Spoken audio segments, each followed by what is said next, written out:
Hi friends, ഞാനിന്നൊരു പപ്സിൻ്റെ റെസിപ്പിയായാണ് വന്നിരിക്കുന്നത്. ഇത് ഓവനില്ലാതെ കുക്കറിൽ എങ്ങനെ തയ്യാറാക്കി എടുക്കാമെന്നാണ് ഞാൻ കാണിച്ചു തരുന്നത്. ഞാനിന്നിവിടെ ചിക്കനും മുട്ടയും വെച്ചിട്ട് പെട്ടെന്ന് 10 മിനിറ്റ് എളുപ്പത്തിൽ എങ്ങനെ പപ്സ് തയ്യാറാക്കി എടുക്കാമെന്ന് കാണിച്ചു തരാം.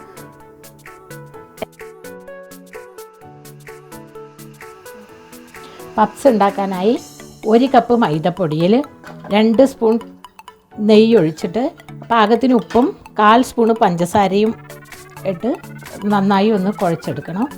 ഇതൊരു 8 പപ്സ് ഉണ്ടാക്കാനുള്ള പൊടിയാണ്. ഇതൊന്ന് നന്നായി കുഴച്ചെടുക്കുക.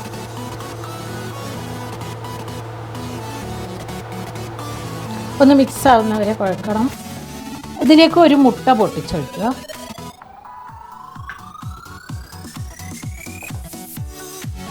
എല്ലാം കൂടി ഒന്ന് മിക്സാക്കി എടുത്തതിന് ശേഷം കുറേശ്ശെ വെള്ളം ഒഴിച്ചിട്ട് ചപ്പാത്തിക്ക് കുഴക്കുന്ന പോലെ കുഴച്ച് എടുക്കണം. ഇതിൽ കുറച്ചുകൂടി വെള്ളം ഒഴിക്കണം. കുറച്ച് വെള്ളം ഒഴിച്ചിട്ട് വേണം കുഴക്കാൻ, അല്ലെങ്കിൽ പെട്ടെന്ന് വെള്ളം കൂടിപ്പോവും. ഇവിടെ ഞാൻ നന്നായി കുഴച്ചെടുത്തിട്ടുണ്ടത്. അത് കുറച്ച് മേലെ ഇതിൻ്റെ മേലെ കുറച്ച് എണ്ണ തടവിട്ട് ഇത് അരമണിക്കൂർ റെസ്റ്റ് ചെയ്യാൻ വേണ്ടിയിട്ട് വെക്കണം. അപ്പോഴത്തേക്കും നമുക്ക് അതിനുള്ള മസാല ഉണ്ടാക്കി വെക്കാം. ഒരു ചീനച്ചട്ടിയിൽ കുറച്ച് വെളിച്ചെണ്ണ ഒഴിച്ച് ചൂടായി വരുമ്പോൾ അതിലേക്ക് ഞാനിവിടെ ഒരു 8 വെളുത്തുള്ളി അല്ലി എടുത്തിട്ടുണ്ട്, ഒരു ചെറിയ കഷ്ണം ഇഞ്ചി, അരമുറി തക്കാളി എടുത്തിട്ടുണ്ട്, കുറച്ച് കറിവേപ്പില, ഒരു പച്ചമുളക്, 3 ഉള്ളി ചെറുതായി കുത്തിയരിഞ്ഞത് എടുത്തിട്ടുണ്ട്. എണ്ണ ചൂടാകുമ്പോൾ അതിലേക്ക് വെളുത്തുള്ളി, ഇഞ്ചി, കറിവേപ്പില, പച്ചമുളക് ഇട്ട് ഒന്ന് പച്ചമണം മാറുന്നത് വരെ, വെളുത്തുള്ളിയുടെ പച്ചമണം മാറുന്നത് വരെ ഒന്ന് വഴറ്റിയെടുക്കുക.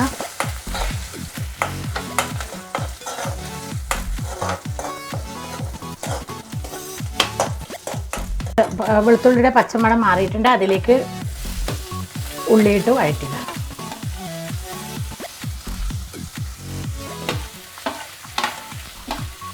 തക്കാളി അരമുറി മാത്രം മതി കേട്ടോ, അധികം എടുക്കണ്ട. ഇത് അധികം ഗോൾഡൻ കളറൊന്നും ആവണ്ട, കുറച്ചൊന്ന് സോഫ്റ്റ് ആവുന്ന വരെ വഴറ്റിയാൽ മതി. നിങ്ങൾ വിചാരിക്കുന്നുണ്ടാവും ഞാൻ എപ്പോഴും ഈ പാത്രത്തിൽ തന്നെ ഉണ്ടാക്കുന്നത്. എനിക്ക് ഈ പാത്രം ഭയങ്കര ഇഷ്ടമാണ്. ഇതിലാകുമ്പോൾ വഴറ്റിയെടുക്കുമ്പം കരിഞ്ഞു പിടിക്കില്ല, അടുക്കി പിടിക്കുകയൊന്നുമില്ല. നന്നായിട്ട് വഴറ്റിയെടുക്കാൻ പറ്റും. അതുകൊണ്ടാണ് ഞാൻ ഈ പാത്രത്തിൽ ഞാൻ എപ്പോഴും ഉണ്ടാക്കുന്നത്. ഇതിൻ്റെ കൂടെ കുറച്ച് ഉപ്പിട്ട് പാകത്തിന് ഉപ്പിടണം.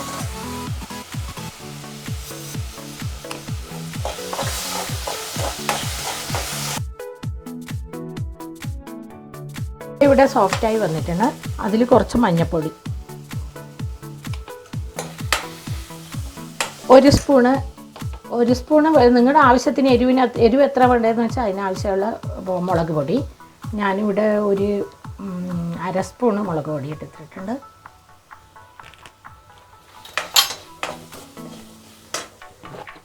അതിലേക്ക് 1/2 സ്പൂൺ മല്ലിപ്പൊടി,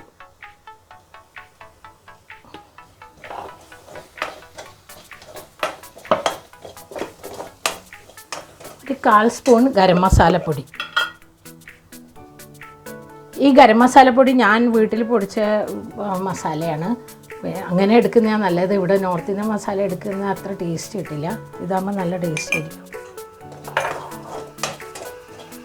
ഇതൊന്ന് പച്ചമണം മാറുന്നത് വരെ ഒന്ന് വഴറ്റിയെടുക്കുക. അതിനുശേഷം മുറിച്ച് വെച്ച തക്കാളി കൂടി ഇടുക.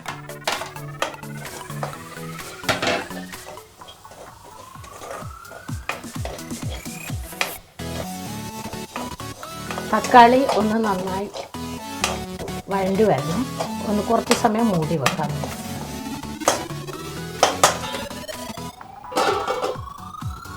ഇവിടെ തക്കാളി നന്നായിട്ട് വഴണ്ടി വന്നിട്ടുണ്ട്. അതിൽ നേരത്തെ ഞാൻ ഇവിടെ ചിക്കൻ വേവിച്ച് വെച്ചിട്ടുണ്ടായിരുന്നു. ഇത് മഞ്ഞൾപ്പൊടി, കുരുമുളക് പൊടി, കുറച്ച് മഞ്ഞൾപ്പൊടി, കുറച്ച് മുളക് പൊടിയും കൂടി ഉപ്പും ഇട്ടിട്ട് വേവിച്ച് വെച്ച ചിക്കൻ ഷ്രെഡ് ചെയ്തെടുത്തതാണ്. ഇത് കൂടി അതിലിടാം. നിങ്ങൾ നോൺ വെജ് ഇഷ്ടമല്ലെങ്കിൽ ഇതിൻ്റെ കൂടെ എന്തൊക്കെ പച്ചക്കറി വേണമെന്ന് വെച്ചാൽ ആ പച്ചക്കറിയൊക്കെ ചെറുതായി അരിഞ്ഞിട്ട് ഇതിൻ്റെ കൂടെ വഴറ്റിയെടുക്കണം. എല്ലാം ഒരുപോലെയാണ്. മുട്ട വേണ്ടുന്നവർ മുട്ട പുഴുങ്ങിയിട്ട് ഇതിലിടണ്ട. അത് പപ്സ് ഉണ്ടാക്കുമ്പോൾ അതിൽ വെച്ച് മടക്കിയെടുത്താൽ മതി.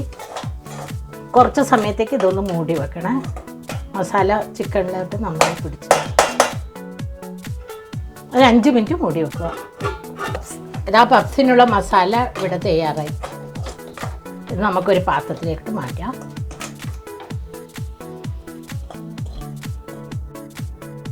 ഇതവിടെ അരമണിക്കൂറായി ഇത് റെസ്റ്റ് ചെയ്യാൻ വെച്ചിട്ട് നമുക്കിതൊന്ന് പരത്തിയെടുക്കാം. ഇത് മുഴുവനായിട്ട് വേണ്ട, ഒരു വലിയ ഇതിനെ കൊണ്ട് 2 വലിയ ഉണ്ടകളാക്കിയിട്ട് വേണം പരത്തിയെടുക്കാൻ. ഇത് കയ്യിൽ ഒട്ടിപ്പിടിക്കുന്നുണ്ട്. കുറച്ച് മൈദമാവ് ഇതിൽ മുക്കിയെടുത്താൽ മതി കേട്ടോ.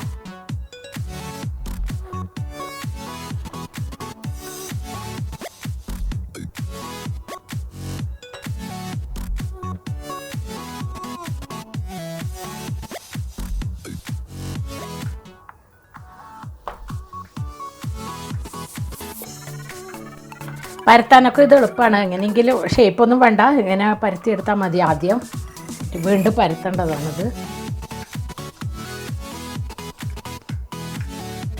ഇത് ഇത്രയും പരത്തിയെടുത്തിട്ട് ഇതിൻ്റെ മേലെ കുറച്ച് നെയ്യ് തൂവണം.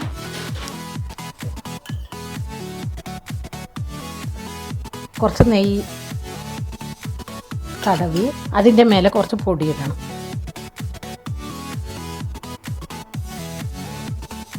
എന്നിട്ട് ഇതുപോലെ മടക്കണം. ഇതിൻ്റെ മേലെയും കുറച്ച് നെയ്യ് തടവി അതിൻ്റെ മേലെ കുറച്ച് പൊടിയിട്ട് വീണ്ടും ഇതിങ്ങനെ മടക്കണം.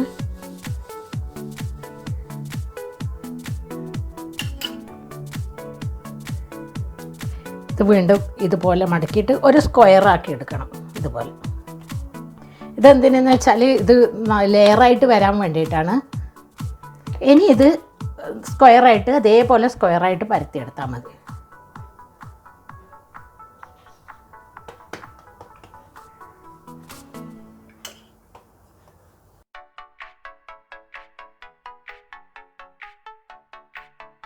ഇത് നല്ല സ്ക്വയറായിട്ട് പരത്തി എടുത്തിട്ടുണ്ട്.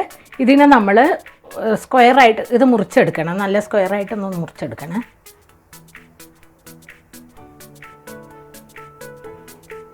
എത്ര വലിപ്പം വേണ്ടതെന്നനുസരിച്ചിട്ട്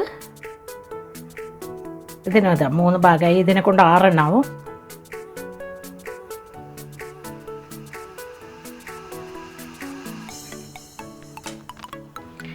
ഇതിൽ തയ്യാറാക്കി വെച്ച മസാല ഇതിനകത്തേക്ക് ഇടണം. കുറച്ച് മസാല ഇട്ട. ഇതിൽ ഞാൻ ചെറുനാരങ്ങ ചേർക്കാറുണ്ട്. അത് ഇന്ന് ചേർത്തില്ല. കാരണം പുളി നോക്കിയിട്ട് നിങ്ങൾ വേണമെങ്കിൽ ഒരു ചെറുനാരങ്ങേൻ്റെ പകുതി അങ്ങനെ പുളിക്കനുസരിച്ചിട്ട് അങ്ങനെ എടുത്താൽ മതി. അത് ഞാൻ ഇന്നിട്ടില്ല. അതിന് പുളി പാകമാണ് ഇതിൻ്റെ.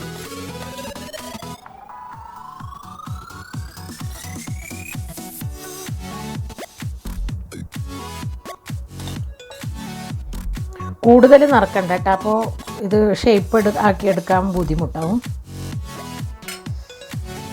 ഇതിനെ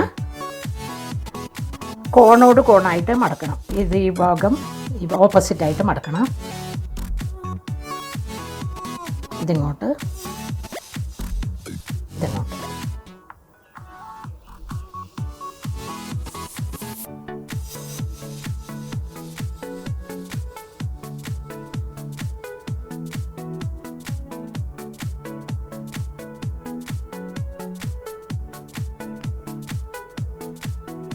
ഇതുപോലെ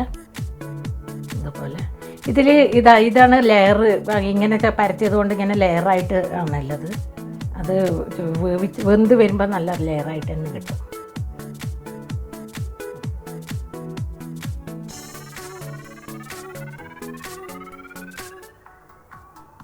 ഇതുപോലെ തന്നെ മുട്ട പഫും അതേപോലെ ഉണ്ടാക്കിയെടുത്താൽ മതി. അതിൽ മസാല ഇട്ട് അതിൻ്റെ മേലെ 2 പിളർന്ന മുട്ട വെക്കണം.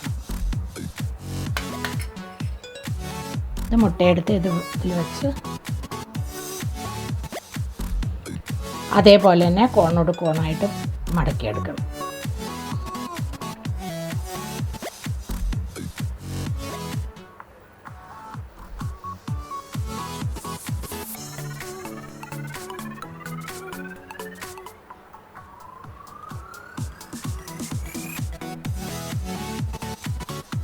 ഇങ്ങനെ മടക്കിയെടുത്താൽ മതി. കുക്കറിൽ ഒരു 2 ടേബിൾ സ്പൂൺ എണ്ണ ഒഴിക്കണം. അധികം വേണ്ട, 2 ടേബിൾ സ്പൂൺ മതി.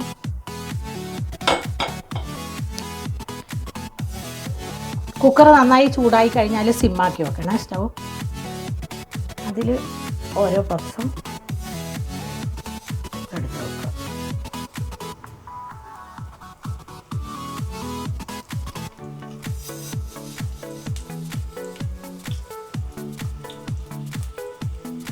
ഇത് സിമ്മിലാക്കിയിട്ട് കുക്കർ ഇതുപോലെ മൂടി വെക്കണം. ഒരു 3 മിനിറ്റ് കഴിഞ്ഞതിന് ശേഷം ഒന്ന് തുറന്ന് നോക്കണം. നമുക്കിതൊന്ന് തുറന്ന് തിരിച്ചിട്ട് കൊടുക്കാം.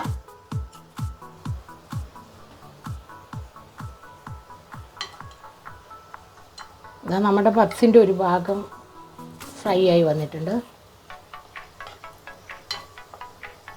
അതേപോലെ തിരിച്ചിട്ട് 3-4 മിനിറ്റ് വീണ്ടും മൂടി വെക്കുക.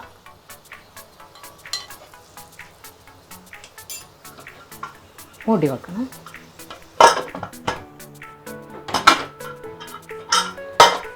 ഇതാ നമ്മുടെ പപ്സ് ഇവിടെ തയ്യാറായി കഴിഞ്ഞു. നന്നായി മൊരിഞ്ഞ് വന്നിട്ടുണ്ട്. ഇത് നമുക്കൊന്ന് മാറ്റാം. ഇതാ നമ്മുടെ ചിക്കൻ ആൻഡ് മുട്ട പപ്സ് ഇവിടെ റെഡിയായി. ഇത് ബേക്കറിയിൽ നിന്ന് വാങ്ങിക്കുന്ന അതേ ടേസ്റ്റിലുള്ള പപ്സാണ്. പക്ഷെ നമ്മളിതിൽ ബേക്കിംഗ് പൗഡറോ സോഡ പൗഡറോ ഒന്നും തന്നെ ചേർത്തിട്ടില്ല. മൈദ മാത്രമേ ചേർത്തിട്ടുള്ളൂ. നിങ്ങൾക്കിത് മൈദ ഇഷ്ടമില്ലാത്തവർക്ക് ഗോതമ്പ് പൊടി കൊണ്ടും ഉണ്ടാക്കാം കേട്ടോ. ഇത് എൻ്റെ റെസിപ്പി നിങ്ങൾക്ക് ഇഷ്ടമായിട്ടുണ്ടെങ്കിൽ ഷെയർ ചെയ്യാനും ലൈക്ക് ചെയ്യാനും മറക്കരുത്. എല്ലാവരും ഉണ്ടാക്കി നോക്കണം കേട്ടോ.